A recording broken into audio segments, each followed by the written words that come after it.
Bonjour mes chers Wiccan, alors j'espère que vous allez bien. Aujourd'hui il pleut, c'est donc un temps idéal pour vous raconter des histoires sorcières. Et aujourd'hui je vais vous raconter une histoire authentique, donc une véritable histoire, celle qui concerne la sorcière Zita, une sorcière renommée qui vit actuellement en Italie. Alors entre parenthèses, je suis toujours en train de monter le conte moderne que j'ai créé actuellement. Le montage est assez fastidieux, parce qu'il est assez long et j'ai dû rajouter des images puisque lorsque j'ai raconté cette histoire, je ne pouvais pas bien filmer, donc il me faut monter des images en superposition. Et également le rituel du mariage mystique dont je vous avais parlé, qui est également en montage, afin de couper tout simplement ce qui est long et ce qui est ennuyeux pour vous et de vous montrer l'essentiel. Donc tout cela est toujours en préparation. Donc pour combler les trous, j'ai décidé de vous raconter une vraie histoire. Donc c'est parti. Zita a maintenant plus de 70 ans et vit en Italie. Et, sentant sa fin proche, elle a renoncé à user de ses pouvoirs. En effet, elle se traîne, tourmentée par les remords et par l'horreur de son passé d'esclave du diable. Elle raconte qu'elle est née après 6 autres filles, sans garçons intercalés, et qu'elle était donc prédestinée à la sorcellerie. Et sa mère, une paysanne respectueuse des croyances populaires, savait cela et s'en désespéra tant qu'elle mourut bientôt de chagrin. Le père, abruti par le travail et par l'alcool, se désintéressa bientôt aussi bien de Zita que de ses autres filles. Zita grandit jusqu'à l'âge de 15 ans sans rien savoir du sort qui l'attendait. Elle travaillait, jouait, riait et chantait comme toutes les autres jeunes filles de son âge, et comme tous les autres, elle tomba un jour amoureuse. L'amour lui donna ce qu'il donne à presque toutes les filles. Sérénades, battements de cœur, entretiens furtifs, caresses échangées en secret au fond des voix, et enfin l'abandon. Jacques, son amoureux, s'en alla comme soldat et n'écrivit même pas une carte postale à la jeune fille. D'autres auraient peut-être ri d'une telle mésaventure, mais Zita attendait un enfant. Pendant quelque temps, elle tenta de cacher sa douleur, puis, désespérée, elle décida de se confier à une commère. « Et de quoi as-tu peur ?» lui dit cette femme. « Tu peux le faire revenir à toi quand tu veux, et faire en sorte qu'il soit fou de toi et que toutes les autres femmes lui paraissent horribles et vénéneuses comme des serpents. » « Et comment cela ?» demanda Zita. « Eh bien, en l'ensorcelant, » répondit la dame. « Mais vous vous en chargerez. Et êtes-vous sûre que ça marchera ? » ?»« Certaine. Mais tu t'en chargeras toi-même. Écoute-moi bien, il faut que je te révèle un secret. Tu n'es pas une fille comme les autres. » C'est ainsi que Zita apprit qu'elle était une sorcière. Sa première réaction fut empreinte de frayeur et d'horreur. Elle dit qu'elle ne croyait pas un mot et de ce que la commère lui avait raconté. « Essaie, » répondit celle-ci, et Zita essaya. Si la tentative échouait, elle serait délivrée du rôle horrible que lui attribuait la superstition de ses compatriotes, et si elle réussissait, elle aurait de nouveau Jacques et par la suite se refuserait à accomplir d'autres envoûtements pour tout le reste de sa vie. La première personne que Jacques alla voir pendant une courte permission fut Zita. Était-ce l'effet de la magie ou un simple retour de flamme ? La jeune fille, un peu étourdie par les révélations de la commère et par la joie inespérée d'avoir retrouvé son amour, crut qu'il s'agissait vraiment de magie. Elle resta cependant ferme dans sa décision de ne plus exercer son extraordinaire pouvoir. Et enfin, que cela lui soit plus facile. Zita pria la commère de ne raconter à personne l'histoire du sortilège. La commère promit. Mais une commère est une commère, et un village n'est qu'un village. Au bout de quelques jours, tout le monde avait appris que Zita venait de faire son entrée dans le monde de la sorcellerie. Le village la laissa cependant en paix pendant quelque temps. Le temps pour elle d'épouser Jacques, qui retourna immédiatement au front et y laissa la vie, et de mettre au monde des jumeaux orphelins.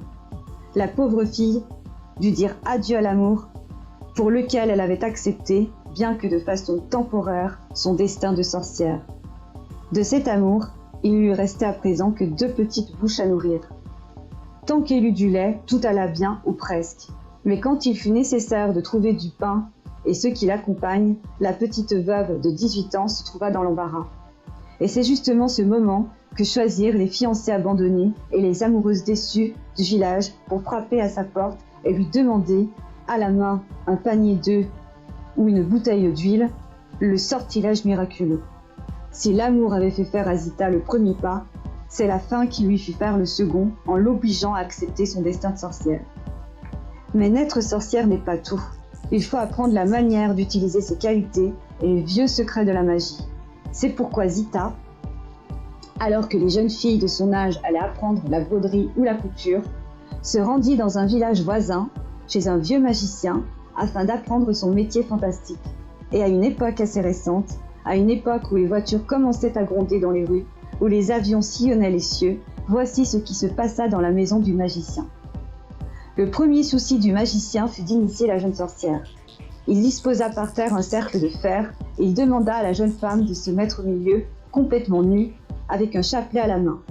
Ensuite, il se mit à déclamer les formules magiques. Aujourd'hui encore, quand elle se rappelle ce jour que si souvent elle a maudit, ce jour qu'elle voudrait pouvoir effacer de sa vie, Zita affirme avoir vu, pendant que le magicien prononçait ces paroles mystérieuses, des diables et des serpents qui dansaient au milieu des flammes autour du cercle de fer.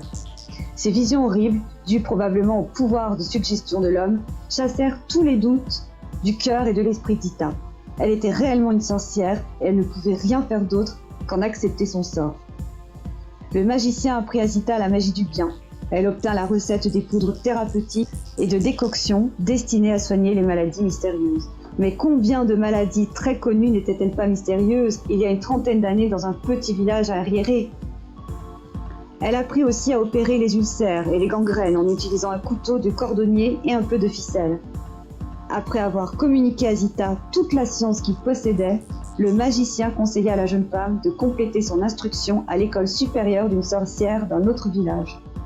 Elle suivit son conseil et, quand elle rentra chez elle, elle n'avait plus rien à apprendre en matière de sortilège. En fait, ses envoûtements s'avérèrent particulièrement efficaces. La réputation de la sorcière Zita grandit de jour en jour et ses honoraires augmentaient au fur et à mesure. Pour un simple sortilège d'attachement, filtre d'amour, ou pour délivrer d'un maléfice, de l'envie ou du mauvais œil, elle recevait une mesure de blé équivalent à 22 kilos, 4 piastres d'huile, etc. Pour un envoûtement à mort, nul n'aurait osé lui donner moins d'un demi-cochon bien gras. Les interventions les plus demandées concernaient l'envie et représentaient une activité assez intéressante parce qu'elle pouvait être considérée comme une anticipation de certaines théories psychanalytiques. Selon la croyance populaire, l'envie aurait été le pouvoir de susciter chez la personne enviée de fortes migraines, de la nervosité et de l'agitation. Quand un sujet était affecté de ces troubles et qu'il pensait avoir provoqué l'envie de quelqu'un, il allait chez la sorcière qui cherchait tout d'abord à déterminer s'il s'agissait bien d'envie. On utilise pour cela une pratique connue et encore très répandue de nos jours. Il faut avoir une petite écuelle pleine d'eau, près de laquelle on place une lampe à huile allumée et un crucifix. Entre parenthèses, voilà encore un exemple typique du mélange du paganisme et de religion qui constitue la magie. Fermez la parenthèse. La sorcière laisse ensuite tomber dans l'écuelle 2 gouttes d'huile qu'elle recueille avec la pointe de l'index. S'il s'agit d'envie, les 2 gouttes ne se séparent pas, mais restent immobiles et fermes, comme 2 yeux jaunes sur l'eau. Il faut alors intervenir. La sorcière trempe son doigt dans l'huile, le frotte sur le front du patient en y traçant 3 croix et en prononçant en même temps une formule magique qui, dans le cas de Zita, est la suivante. Fuce, futarel, siquai, la, midiarel. Feu, petit feu, efface le mal d'envie. Puis, la sorcière agite avec le même doigt les 2 gouttes d'huile jusqu'à ce qu'elles se dissolvent. En général, la pratique réussit. L'individu, après avoir été guéri par la magie et par l'opération, trouve en lui-même la force de réagir contre l'hémicranie dont il souffrait. Le mauvais œil est très semblable à l'envie, avec cette différence que seul un jeteur de sorts peut le provoquer. Mais cela ne cause, en général, que des revers en affaires. Le mauvais œil se transmet par contagion ou par simple regard. Il ne s'agit pas de sorcellerie.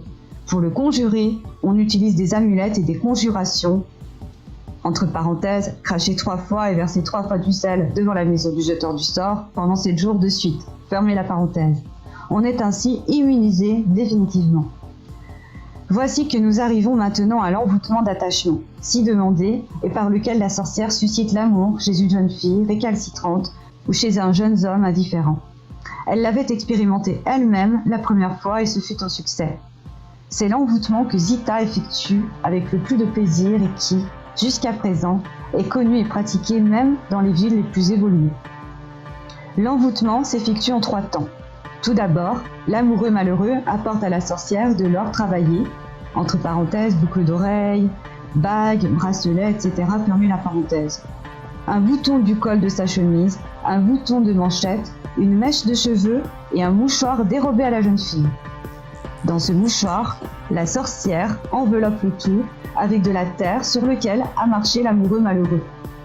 Le fardeau magique sera ensuite déposé en secret dans le matelas de la jeune fille qui, à partir de ce moment, ne pourra cesser de penser au jeune homme qui l'aime. Après cette première phase, on passe à la seconde. Le jeune homme volera pour quelques heures une robe de la jeune fille. Sur une des épaules, la sorcière devra coudre un petit sac de poudre magique composé d'herbes. Quand la jeune fille mettra sa robe, elle se sentira fatalement attirée par le jeune homme. Celui-ci devra ensuite verser dans l'assiette de la jeune fille un reste de ses propres aliments, fermenter et aider des conjurations adéquates. Naturellement, l'objet d'un amour aussi constant se sentira plutôt mal. La jeune fille se mettra au lit, entre parenthèses dans ce lit où est caché l'or ensorcelé du prétendant, fermez la parenthèse, et là, pendant la nuit, le jeune homme la rejoindra, non sans avoir auparavant répandu de l'huile et du sel à chaque pas qui le conduit vers elle. Mais le terrible chef-d'œuvre de la sorcière est l'envoûtement à mort. Mieux vaut le dire tout de suite, il tue réellement. Depuis des siècles, et presque jusqu'à nos jours, il était assez fréquent, dans le sud de l'Italie, de mourir de coliques. Ce mal consistait en des douleurs terribles qui se concluaient par la mort. On le soignait avec des décoctions de mauve, mais sans conviction parce qu'on savait que la maladie était toujours envoyée par une sorcière. Aux yeux de la science, ces cas diaboliques s'avérèrent aujourd'hui être, pour une bonne moitié, de simples cas d'appendicite et pour le reste, des cas d'empoisonnement authentique. On pourrait arriver à cette horrible constatation. Depuis des siècles et des siècles, des milliers de personnes, sous le prétexte de la magie, ont été tout simplement empoisonnées. N'importe qui peut en juger après avoir pris connaissance de la formule secrète de l'envoûtement à mort. En définitive, il y a des cas sorcières et d'autres non. Cet envoûtement se déroule en 2 temps. Dans un premier temps, l'action est indirecte et elle consiste à enfoncer des aiguilles et des clous dans une sculpture de bois d'olivier qui est censée représenter la victime des ennemis. Les clous et les épingles seront disposés de façon différente selon que l'on veut infliger une mort lente et pleine de torture ou une mort rapide et inattendue. Mais aucune victime n'en mourrait, cela est sûr, si la sorcière ne passait pas ensuite à la seconde partie de l'envoûtement. Pour cela, le client devra procurer à la sorcière des aliments laissés par la victime, des mèches de ses cheveux, de la terre qu'elle a foulée et un de ses mouchoirs. Toutes ces choses, mélangées à une mixture composée de décoctions de laurier, de poudre de champignons et de pavots, de sang de femme fermenté et d'un bouillon de rouille et d'herbes séchées, devront fermenter pendant 15 jours, au terme desquels une dose du mélange sera mélangée au café ou à une autre boisson destinée à la victime. On répétera l'opération jusqu'à l'obtention du résultat désiré. Mais les lecteurs auront sans doute compris que la première dose en est généralement plus que suffisante. Enfin, pour compléter la description de cette horrible pratique magique, voici la formule de conjuration que les sorcières de l'Italie du Sud prononcent en préparant l'envoûtement à mort. Cruci e cruciotte, diavole maledotte, je te face la fatture a morte, pe fate campa orte. Nut subspil di trapasse lucore, entra 3 giorni more, l'alme diavolamme, lu corpe e lu verminanem, puzza sta sotto terre, sempre ardene e sempre nigere. Croix et petite croix, diable maudit, je te fais l'envoûtement à mort pour que ta vie soit brève. Avec ces épingles, je t'arrache le cœur, et dans 3 jours, tu meurs. Ton âme ira au diable et ton corps à la vermine. Dans la puanteur souterraine, tu brûleras à jamais, et jamais tu ne connaîtras de paix. » Non contente de tuer, la sorcière recommande la victime aux esprits infernaux, afin qu'elle ne connaisse pas de paix, même après sa mort. Zita tremble quand elle raconte comment elle fit son premier envoûtement à mort. Elle le fit sans y croire, mais lorsque la victime mourut, elle ne put fermer l'œil pendant presque 1 mois. Depuis, dit-elle, j'évitais autant que possible de faire des envoûtements à mort. Un jour, un jeune homme vint me trouver. C'était un berger de Hesse, et il me demanda de procéder à l'envoûtement mortel d'une jeune fille. C'était une belle créature, jeune, blonde et pleine de vie. Je lui dis que je ne voulais pas en entendre parler, mais il me répondit que si je ne procédais pas à l'envoûtement, il me tordrait le cou comme un poulet. Alors je fis un faux envoûtement, qui n'eut aucun résultat. Mais pendant des mois et des mois, je vécus dans la peur que le jeune homme n'ait compris mon stratagème. J'ai risqué ma vie, je pense que Saint-Pierre en tiendra compte. La pensée de l'au-delà, les remords, les souvenirs, telle est la triste compagnie de la vieille Zita. Ses enfants l'ont abandonnée quand ils étaient encore jeunes pour échapper à leur réputation d'enfant de sorcière. Aujourd'hui, elle a tourné le dos à la magie, mais dans le pays, tout le monde l'appelle encore la sorcière. Tout le monde la craint et l'évite.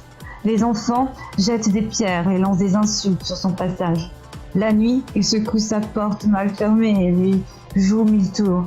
Zita pense que sur la terre est déjà commencé l'enfer qui l'attend après sa mort, à cause de tous les diables qu'elle a accepté de servir au cours de son existence. Elle ignore qu'elle est la première victime de ces sortilèges et la victime d'autres maléfices bien plus terribles encore, qui s'appellent superstition, misère et ignorance.